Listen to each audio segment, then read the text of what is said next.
1995 সালে 13ই অক্টোবর কোরিয়ার ভূষণ শহরে এক পরিবারে জন্ম নেয় ফুটফুটে এক ছেলে সন্তান। ভালোবেসে তার নাম রাখা হয়েছিল পার্ক জিমিন। সেই ছোট্ট ছেলেটা আজ হাজারো মানুষের হৃদয়ে জায়গা করে নিয়েছে। পৃথিবীর বিখ্যাত বয়ব্যান্ড বিটিএস এর একজন সদস্য। তার এই সফলতা ছিল না খুব সহজ, হতে হয়েছে নানা মানুষের বাজে মন্তব্যের শিকার।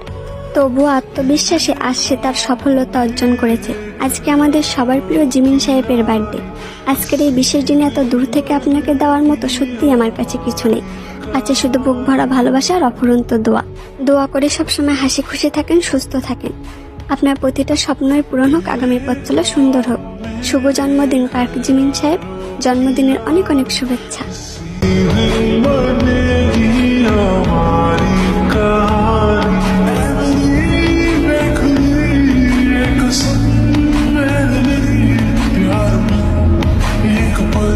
We